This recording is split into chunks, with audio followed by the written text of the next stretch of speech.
Today, I want to talk to you about establishing a school of excellence. My name is Alex Thevaranjan. I did my NCGE in Colombo Hindu College and then went to Royal College, did my A-levels, and by God's grace got A's in all 4 subjects. Went to University of Pennsylvania, did civil engineering and graduated with a first-class honors, and got Commonwealth scholarship to go to Canada. Did my MBA at University of Ottawa, finished top of the class, and went to University of Minnesota in USA, got my PhD in accounting, and now I'm teaching for 25 plus years at Syracuse University's Whitman School of Management. In that university, I also obtained a certificate of advanced study in post-conflict reconstruction to help our people back in Sri Lanka. I have taught in various universities in US, in Canada, in South Korea, in Singapore. I've given research presentations in many leading universities, including Harvard University, MIT, Wharton School of Business, University of Waterloo, York University, University of British Columbia, and Nanyang Technological University in Singapore. I was also a principal in Sri Lanka for the first international school in Jaffna called Angel International School. I'm saying all this to see that I've seen education from our country Sri Lanka, but also from other countries as to what the struggles and opportunities are. So I think I semi-qualified to talk about establishing a school of excellence. I hope this talk would give you some valuable insights. Mahatma Gandhi said, if we want to change the future of a nation, and we Sri Lankans certainly want to change the future of Sri Lanka, we should start with the education of the next generation. He further said, by education I mean an all-round drawing of the best in child and man, in their body, mind and spirit. So true education is not pouring something into the student, but bringing the best out of the student. And I believe the Creator has already put a purpose and all that the student needs to achieve that purpose. So true education will bring the best out of the student. So, you see this picture? This is a principal. He is using binoculars to see where this education ladder that we encourage our students to climb is taking our students, because vision is very important. But what is today's vision of an excellent school by and large? It's very important. You may be a teacher, you may be a principal, you may be a parent. What do you think is an excellent school? Would you agree with me? Today people think a school is an excellent school based on the rate at which they convert the incoming students into students who goes to university. For example, the average is not even 10% of incoming class goes to university. But the best schools send about 30% of them, and they take pride in that. The problem with this kind of a vision of excellence, it gives rise to tutories, because students get the message, I need to get good grades. So they come to school because they have to, but often they go into tutories before coming to school, after school. And tutories are an unmonitored environment, and its contribution is mixed. Obviously, good teachers are able to attract many students and help most of them get better results. but it also produces many other negative consequences.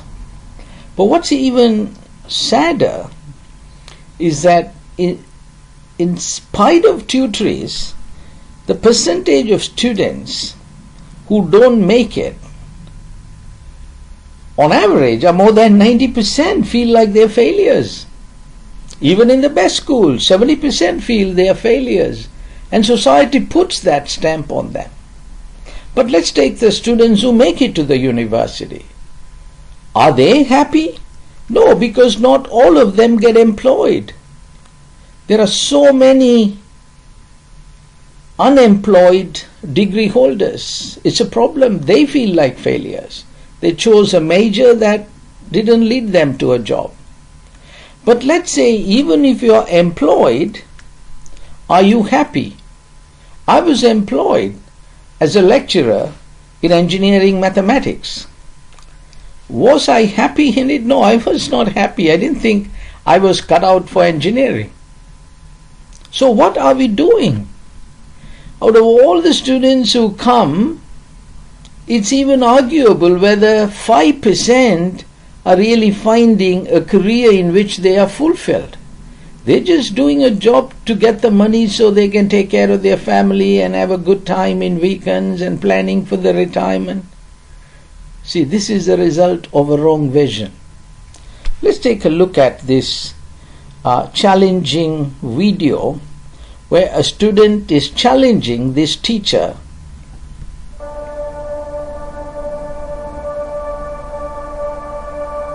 Your son is a failure. He's barely passing my class, and with grades like this, I'm just not sure what kind of future he's gonna have. What do you have to say for yourself? You're supposed to graduate this year. Listen to Mr. Johnson. What kind of future do you think you're gonna have? With all due respect, don't call me a failure. Failure is an event, not a person in fact. And you talk about the future, Mr. Johnson, but you're not preparing us for that. Excuse me?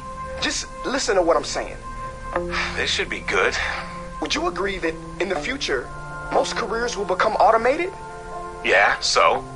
So the people who succeed will have to be curious, innovative, with resilience to adapt to new changes. What's your point?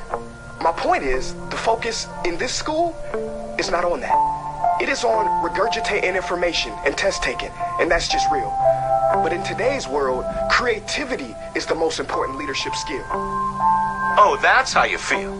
You don't have to believe me, but maybe you will believe the 1,500 executives who recently said creativity is the most important leadership skill. See, pretty soon, no one will be hired because of what they know. Because who cares what you know or if you've memorized a fact? We've got Google and Siri for that. In the future, people will be hired because of what they can do with their knowledge.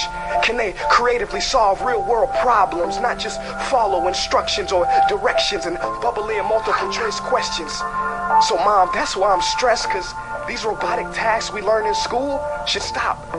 Because no one can do a robot's job better than a robot. Billionaire founder of Alibaba, Jack Ma, said that we should not compete with artificial intelligence, but instead focus on developing unique human intelligence. Mr. Johnson, drills are for teeth, not the human mind. So these repetitive knowledge-based tasks we must leave behind. Oh, in the future, you're gonna find a lot of people graduating out of your class right into the employment line. Many top companies today don't look at grades. Mom, that old way is expiring. Google has been quoted as saying GPAs are worthless criteria for hiring. Founder of Tesla, Elon Musk, agrees. So I say this with unease and sorrow. If you continue to teach today as you taught yesterday, then you rob us students of tomorrow. Mr.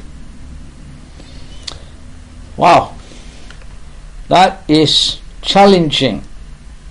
But this is a result of the wrong vision of thinking what matters is that A-level exam and how many students can we get to the university, how many students will get 4As and get grades high enough to go to university. But is this going to lead them? to fulfillment. It is going to lead them to an employment and a career that they're going to be fulfilled. So if you're going to build a school of excellence, we should have the correct vision of an excellent school. So here is a true vision of an excellent school. Can I tell you? It should focus on getting the student to a fulfilling career path. So we got to go all the way to the end result. You want to send them into the society to do a career that will contribute to the welfare of the society and also to the happiness of the person. That's why a school is there. Move a student to the fulfilling career path. Now that doesn't involve everybody going to the university. It's not just for the 30% or 90% or the 10%. It is for 100%. And this job cannot be done just by teachers. Parents are partners with teachers. And if the school has this vision and sends students into the world to do a fulfilling career, then you will be generating successful alumni that you can attract back to the school to motivate future students. So, naturally you will have a question. All right, Professor Alex, you are saying that we should be focusing on a fulfilling career path. How do we get there? Well, I have an answer. There is something unique about each child. Have you ever wondered there are no two children, even twins, even identical twins? They're different. See, we all have a unique DNA. We know that. But what we don't know is within that DNA is the career path that was meant for us. You see, the N stands for needs. There are many needs in society today. The D stands for desires. One student cannot meet all the needs. He is not meant to meet all the needs, but he has deep down desires. So he should identify needs that intersects with his deep down desires.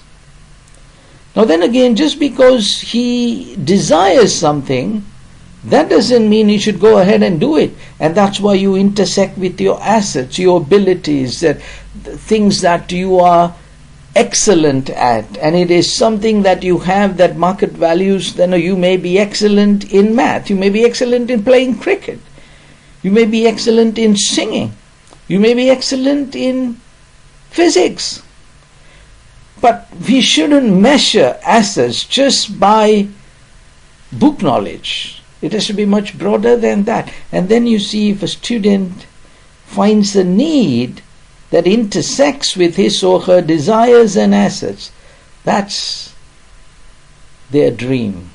That's a career path. They're going to be happy for 3 reasons. First, they're going to feel good. They're meeting a need. That's going to make them happy. Second, they're going to do something that they're passionate about. So they'll get up Monday. They wouldn't say, oh, I can't believe it's Monday. It's like, I can't wait for Monday. They're not going to say, I'm happy it's Friday. I'm like, oh, wow, I can't wait for Monday. That's going to make them happy. And then if their career is utilizing their topmost assets, they're going to be good at what you do. Imagine I come to your house with my son who is really into music. I say, he looks at a piano and he says, Dad, how come they have a grand piano and this is so expensive? It's about $50,000. So I asked the Sri Lankan family, so who plays this piano? And he said, well, no one. My grandmother was into music, and since she died, it's just collecting dust, and we could see it's collecting dust. What a waste of $50,000. If nobody is making use of this piano, sell the piano, get the $50,000 and invest it in something else. See, so many of our students, we are not calling out the best in them like Mahatma Gandhi wanted. We are reminding them of what they are bad at. So they come to believe they are failures. They are not utilizing their $50,000 piano. It could be an ability to speak. It could be excellence in understanding math. It could be music. You know, our first son, he has triple majors, so 3 university degrees: economics, entrepreneurship, and accounting, CPA. But you know what? He said, Dad, he was employed by a top accounting firm, but he got bored with accounting like I got with engineering. You know what his assets and his DNA? Music. He composes music, he writes his own song, and he has quite a unique voice. And so now he works only for 4 months in a year. He makes enough money. 8 months he develops his dream and very fulfilled in life. So that is what we should be doing with our students. So, can we get there? You believe, when I was the principal of Angel International School, I asked every student to have a DNA sheet. It's actually part of their school book. So every year the teacher would complete things. So here is the grade 1 teacher, Mrs. Siva. Hey, what desires do you see, Irvin? And she put, oh, he's crazy about dogs. Well, what assets? What is he good at? Well, he's a very sociable guy, and relationships come so easily. So what need in society you think he could meet? Well, too early to say this. Okay, but Mrs. Siva passes this on, then he comes to grade 2. The grade 2 teacher says, okay, what desires do you see in Irvin? Well, now he's getting interested in cricket, Mr. Raman. And he says, well, what assets? Well, he is communication. He is a confident communicator, and he is a good cricket player. So he's like, well, what may be a career? Should he be a cricket player? Well, too early to call that. Okay, pass it on. Grade 3 teacher, Mrs. Grace. He says now dogs, cricket, and he has his initiative, right? He has a desire to do something about a need. On the asset side, still good in communication, he's a good cricket player, and he was a fundraiser for the poor. So, should he become a cricket coach? So it goes on like this, and when they come to the O-level exam, we were aiming to have a sheet like this, Irvin's Dream and Plan. So this is something a guidance counselor would work with the student and the parents to discover this. So if each student, by the time they come to O-levels, if they write their dream based on their DNA analysis with the help of a guidance counselor working with parents, the student, the teachers, the principal, here is Irvin. My desire, the D of DNA, is to meet the need, the N of DNA, for guidance among youth. See, remember, given his social skills, communication skills, and taking initiative, and he sees a need, the youth are not guided. So, to go there, he says, in school, I want to develop my assets in English proficiency and represent my school in cricket and English debates. You see, he was good in cricket. So he wants to represent. And I also like to pursue the commerce stream in advanced level. My dream career, the fulfilling path, is to teach commerce classes and coach cricket for my school, to be a cricket coach. Remember the grade 2, grade 3 teacher was wondering, should he be a cricket coach? As well as have a life coach business. Because school systems are missing this. There is no proper guidance for students like we have in the Western countries. So he says, well, let's turn that into a business. Have a life coach business as ways of meeting the need for guidance among youth. Not just as a way of making a lot of money, though he is going to make money, but he's meeting a need. To achieve my dream, my plan is to enter the teacher training college. So everybody doesn't have to always go to a university. Given where he wants to go, teacher training college is fine. And to obtain certificates in counseling, there is no good degree for that, but he can get a certificate, and in entrepreneurship to start his side business. You see, now he's found a fulfilling career even before A-levels, and he has a plan to get there. So A-level he will study commerce, because later he'll become a commerce stream teacher. See, if each of our students can do this, we can achieve this dream of not just 10%, 30%. The school doesn't exist for the 30% or 10% that goes to university. It exists for the 90%, the 100%. They should find their fulfilling career path. So, the question now is there any scientific support for this DNA approach? So let me share some evidence from the book called Good to Great Organizations. It's a Stanford professor, Jim Collins, who quit his teaching job and started a research company, and they would ask interesting research questions, and then they do research and then publish their conclusions. So here the question they ask is good to great. So if you think this is the financial performance y-axis, this is the time. He broke companies into great based on financial performance. Then some are good, some are bad. Right? Then some were good in the build-up period, then a breakthrough happened, they became great and they remained great. And then he asked what explains an organization's going from good to great. He identified 7 principles, and one of them is hedgehog concept. So what is a hedgehog concept? Is mastering our unique space, our niche, than being a jack of all trades. So he talks about a French parable. In a jungle there was a fox with lots of ideas, and here is this hedgehog. It has only one big idea. Basically, the hedgehog knew in this dangerous jungle, all it has to protect itself, the spikes it has. Of course, fox has many clever ideas. The fox tried to eat this hedgehog up.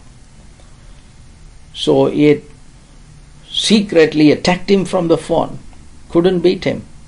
Body in, spikes out. Then he said, I should attack him from the back. Couldn't beat him. He was quickly, hear the trouble, body in, spikes out. Then he said, let me fall from the top. He sat on a tree and used gravity. He was still quick. So the moral of the story is whether the fox attacked him from the front or the back or the top or the left or the right, he couldn't beat hedgehog because the hedgehog understood.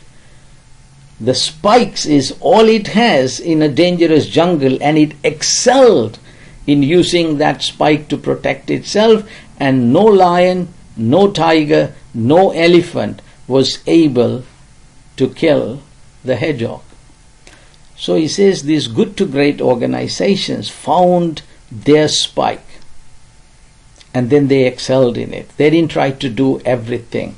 So here, how did they find their niche? They did something like DNA. He didn't call it DNA. The first question they asked, they were doing a lot of stuff. Then they said, well, what are we deeply passionate about? Because they said, we don't want to do anything that we are not passionate about. Right? So they let go of lots of products and focused only on what they are passionate about. Because they said, if we are not passionate about something, we don't want to sell it to another person. You pay a lot of money, but that's all right. Then they said, what can we be the best in the world at? We don't want to do something, even though we may be passionate about it, but if somebody else can do a better job, sooner or later, we can lose the battle. So then they said, what can we be the best in the world? So then they found this intersection. You have a deep passion and you can be the best. Even they didn't want to do all that. Then they said, well, what drives our economic engine? What will bring us the human resources and financial resources? And then they went after that. So you see, they did something similar to DNA. So it shows there is scientific evidence that everyone has a DNA, and if a school would help each one find this, and we could achieve an excellent school. Okay. So, which schools truly excel? Today we ask this, what everybody would say is the conversion rate, or what percentage goes to university, how many people get 4 A's and all A's in O levels. But if our vision is to move everybody to a fulfilling career path, we should think differently. So which schools truly excel? The first is the schools that have a career focus, not an exam focus. A career focus. See, picture a school that looks at every student as, well, is he a smart student, or is he average, is he a weak student? No, every student is excellent in his DNA. So you see, oh, there is our physics teacher coming, because he'll be a great physics teacher. Oh, here is our cricket player coming. He is so good in cricket and he should really play for Sri Lanka or play for a county. Oh, here's postmaster coming. He just cut out to be a postmaster.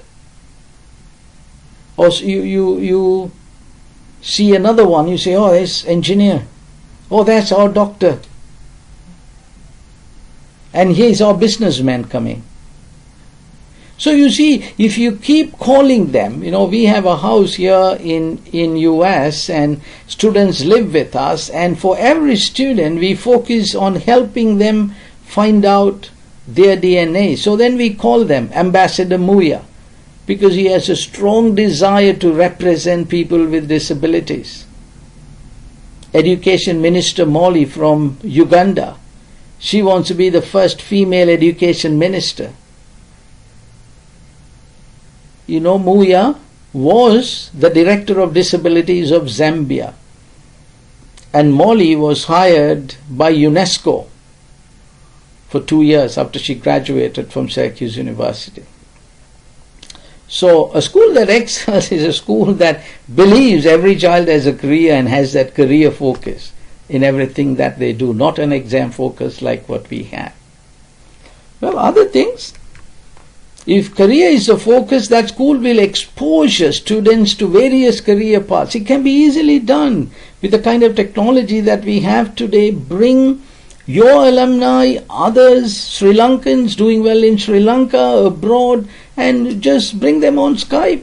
Let them talk about their experience. What did they study in that school, and did they go to university, not, and how did they get to, how fulfilled they are. Then students will, oh, you can do this, you can. Otherwise our children only knows engineer and doctor and lawyer and accountant. So much you can do, but we must expose. A school that has a career focus will have turned one period of the week into bringing your alumni to talk about their career as well as bringing others. That's an excellent school. Then that school would have a different view of extracurricular activities. It won't be seen as a distraction from producing exam results, because extracurricular activities is where you discover desires, develop your assets, develop your leadership skills, right? Like that student in that video was saying, creativity and leadership skills. So this is something a tutor cannot do. So this is where schools have to differentiate. Rather than competing with tutories on exam results, you create these extracurricular activities, put the focus not on exam results but on career. Then parents would see it, students would see it. So we had an activity period in Angel International School. Last period, every class was an activity period, and there is all kinds of stuffs that goes on during the activity period, but students, they have to do. So a school that truly excels, career focus, exposure to career paths, extracurricular activities is seen as a place to develop leadership skills, discover desires, discover your DNA. So what does this mean for exam results? We shouldn't be exam focused, but exam results are still important, because if somebody has better results in O-level, more career paths are going to open up for them. They have a wider choice. You have better results, you pass A-levels, you can apply for more jobs. You have a campus degree, right? More options are open, right? So we are not saying throw away exam results, but don't keep that the focus, right? Because in Sri Lanka currently there is a university entrance exam, competitive exam, so prepare towards it, but don't label a student as a failure if he didn't get good exam results. I think a story is ascribed to Einstein. There was a job interview, there is an elephant and a fish and a monkey and a deer come for the job interview. The examiner comes and says, look, we are going to give you a test to choose. And so, okay, what's a test? He showed a coconut tree and he said, well, who can climb this tree and bring down a coconut? So the fish tries and almost killed itself, and he said, look, I can't climb this tree. Then it goes home thinking, I'm just a dumb fish, all I know is how to swim. Then the deer tries to climb, and it gets little higher than where the fish went, but very soon realize I can run, but I can't climb. I say, oh man, all I can do is run, and I'm a stupid deer.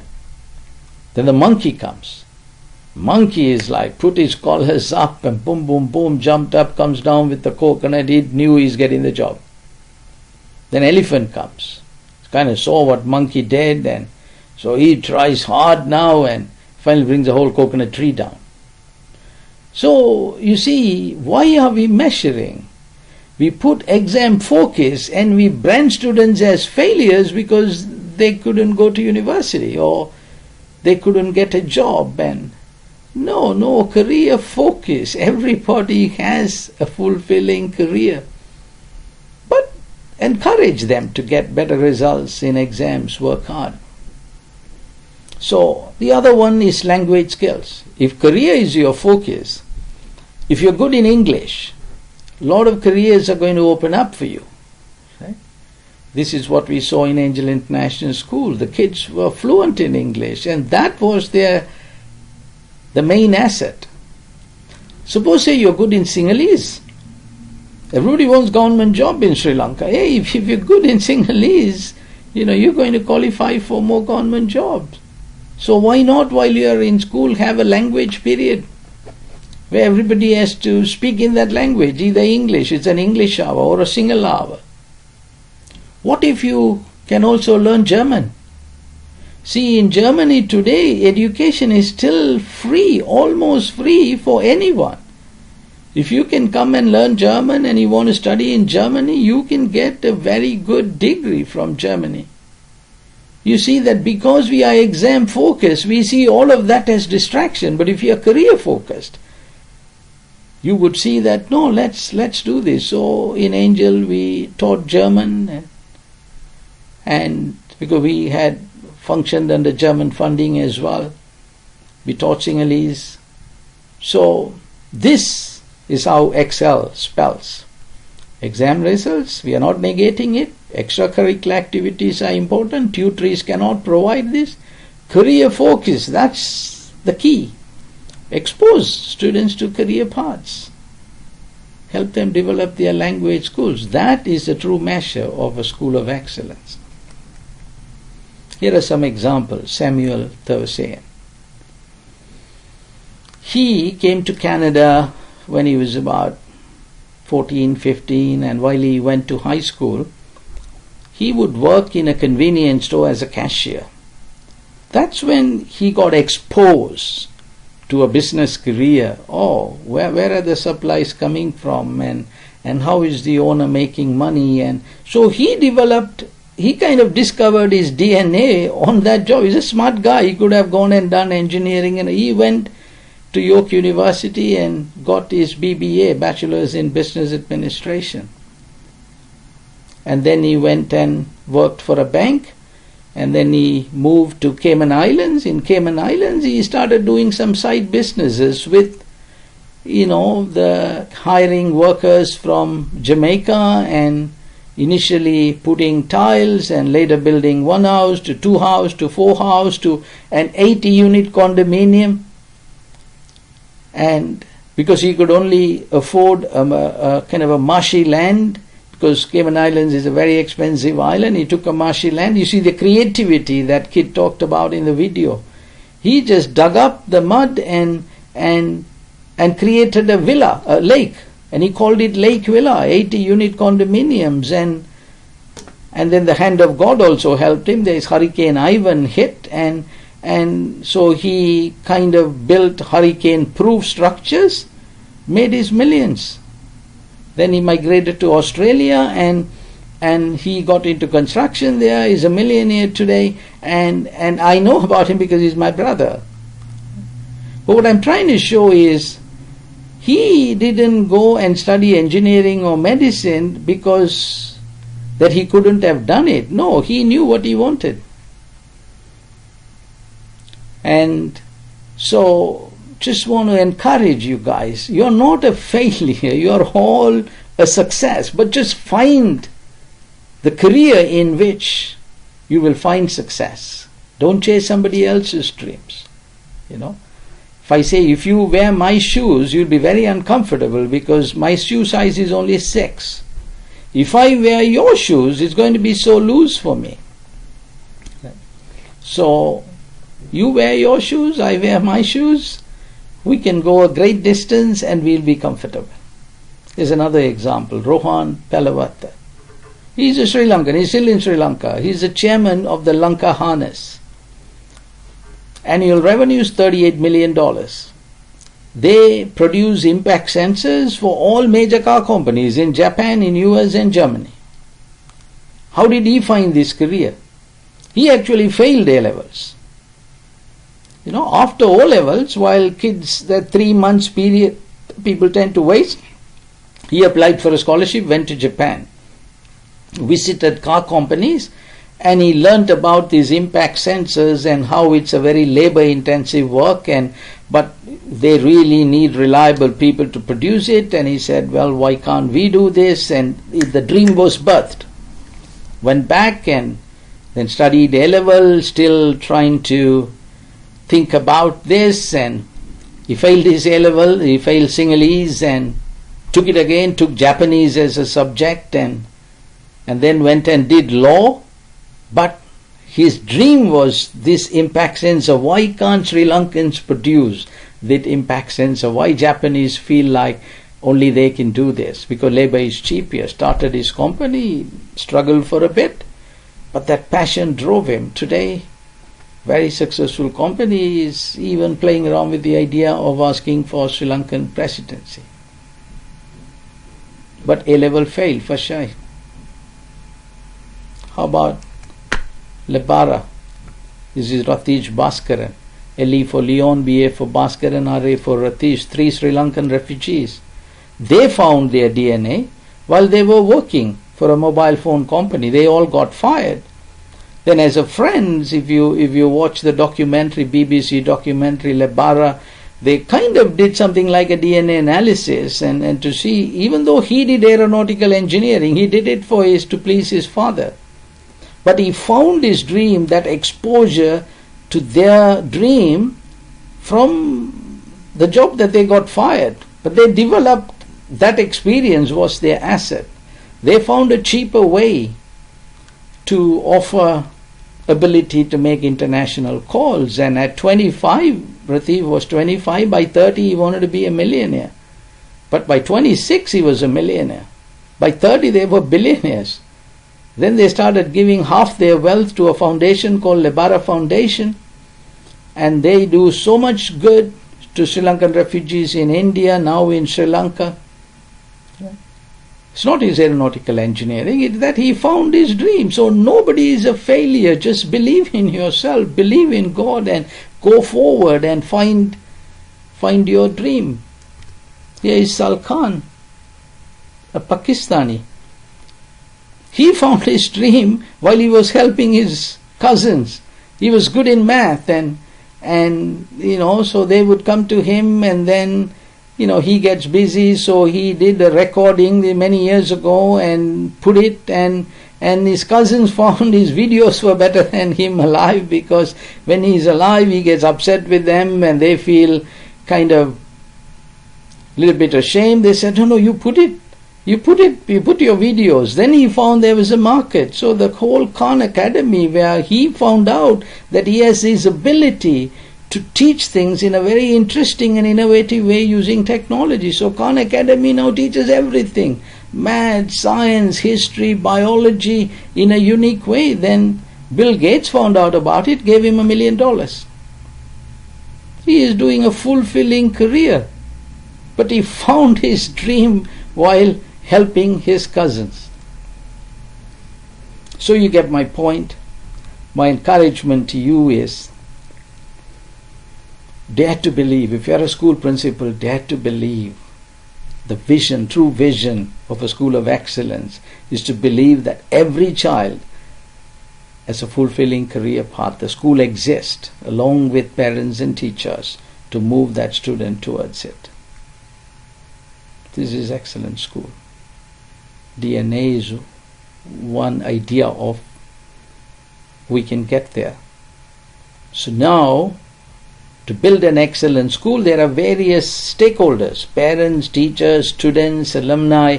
A school principal must have the right vision about who an excellent student is, who an excellent teacher is. So let's go to that. Who is an excellent student? Today, if you say an excellent student is one who gets good results in A-levels or O-levels or gets the highest marks in math. If this is a vision of a school, an excellent student is not necessarily one who does better in exam results. An excellent student, he seeks, he thanks, he uses, he develops, he exercises, he notices, and he transforms. You can see the acronym STUDENT. Okay. He seeks wisdom. An excellent student, I want to become wise. Then he will thank teachers.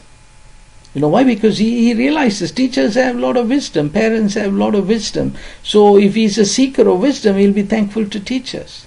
That's an excellent student. Excellent student uses knowledge. So he understands true wisdom is applying knowledge. So he will use knowledge to make a difference in his class, in his school, in his home, in his community. The excellent student develops assets. He realizes school is not just a place to acquire knowledge, it's to develop yourself.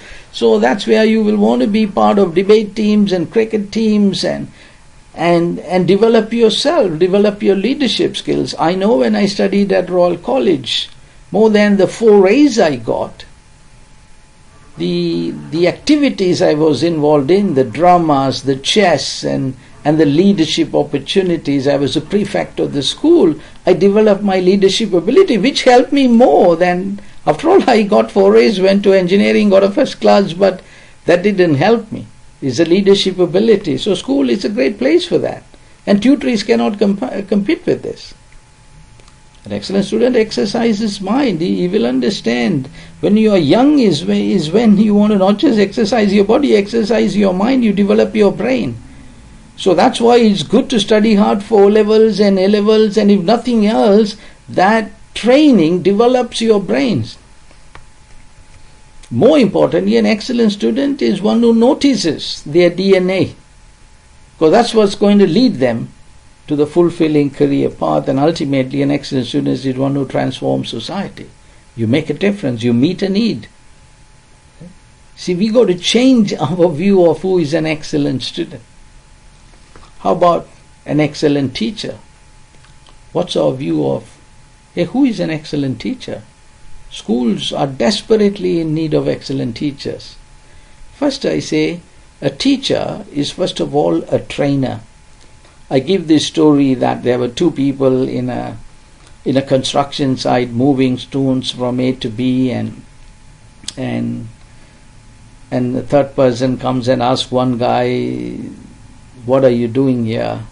And he says, "Can't you see, I'm just moving the sickening stones from here to there, and the foreman is looking over my shoulder, and I just have to do this because I have to feed my family." And then he asked the same question to the other guy who was doing the same thing. "What are you doing here?" He said, "I'm laying a foundation. I'm building a cathedral. I'm laying the foundation for a cathedral. So I'm moving these foundation stones to the right position." You see, the view was different. So when I ask a teacher, "Hey, what do you do in this school?" "Oh, I teach chemistry." No, you're laying the foundation for the next generation. All of you, chemistry teacher, physics teacher, athletic teacher, we're all coming together to help our students, to train them in the path that they should go. So see, that's an excellent teacher, one who has that perspective. Second, an excellent teacher will be a great example. Students are looking at your life more than what you're teaching them. The teachers that I remember are those who really touch my heart more than develop my brains. But they were a great example of caring. They loved what they do. Because if a teacher is not passionate, it's unfortunate that teachers shouldn't be in teaching if they don't believe it's their DNA. You should go and find another job. And let those whose DNA is to teach, come and teach and be an example. A is an excellent teacher, has to attract students to their subject matter. You can't just blame it on the students, whatever subject matter, you got to find it interesting. So like in US, I have to convince the students why they need what I teach them. So I had to teach accounting, which is considered a boring, but I said accounting for entrepreneurs, and I encouraged them to do a side business, and I said, well, let me teach you how to discover your dream and develop a business plan. You see, now suddenly they are interested because in my class they all develop a business plan. So a teacher has to find a way to attract students. You can't blame the students. H is control of the class. Class control is important for a teacher. If we cannot, this is a big problem in our part of the world here, that the kids can be really tough to take care. So a teacher has to find ways to have the control, so you don't waste time on behavioral issues, you focus on learning. H is honor. While you want to have class control, you never put a student down. If you start name calling him, like in that video, that you are a failure, how cruel is that? Honor the child. Oh, postmaster is coming, ambassador is coming, cricket coach is coming. He'll come to believe. Particularly if it is done with thoughtfulness. Never call attention to a math exam, he got a poor score. Maybe he's not where he needs to go. He doesn't need to know a whole lot of math. I have A's in my physics, chemistry, I hardly remember anything from that. E is educate. So at the end of the day, educate them on the subject matter you are assigned, but that's part of a bigger picture. Finally, produce results. Parents, society is looking for results. So you were called to teach accounting or called to teach whatever. You got to produce the results, but you got to understand the bigger picture. So I teach them accounting, but I really train them to think about doing a side business like what my brother did, because he said, you guys are not sure of getting a job. But what should stop you from turning your DNA into a side business? Okay. Who is an excellent parent? Right? Because remember, we said parents are partners with teachers. So parent must first understand, and the principal must understand, parent is a partner. Parent is not a painful people to take care of. Because you are not going to move a student to his career if parents are not partnering with you. Then parents must be active. They must come for parent-teachers meetings. So you got to ask, why aren't they coming? How do you get them to come? At least one parent to come. Then parents must reinforce. If they realize they are partners, they don't just let teachers do the job. They come, they listen, they go home. Hey son, do you remember that you have this function coming, and are you doing this? So you reinforce the things that's cool. Like if you go with that EXCEL, then the parents reinforce. Then you empower. You empower your children to go in the right path. More importantly, you notices your child's DNA. Like what the teachers were doing, you also notice what are they good at. You know your child better. Don't just try to live out your dream through your children. You find out what is he meant for. What is his DNA pointing to. You finally understand, you are also called to train. You are also a trainer. Okay, let's come to alumni. Now when it comes to alumni, the challenge is how to involve alumni. They are a great asset, right? They can be a great inspiration for your students. The challenge is not to see them as a pain, see them as an asset to a school. Then to involve them, you got to find a way to lure them, attract them. And that's where I said this exposing to career paths. If you tell them, hey, come every Wednesday, we have an assembly, can you come and talk about, hey, that's going to attract them. Then utilize them, right? Like what we are talking about.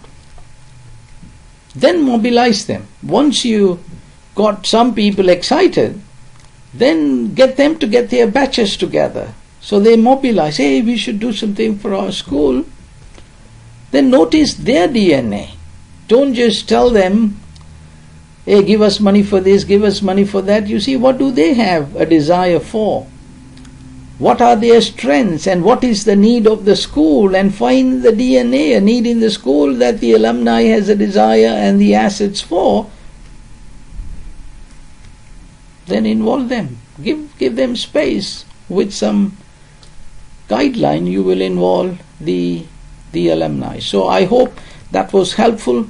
And if you need to contact me for anything, my email and phone number is there. So I wish you the best. Let us all come together, clarify our vision, then call our principals, our teachers, our parents, ultimately our education ministry, to kind of see that how we need to have the correct vision of what an excellent school is. Okay? Thank you.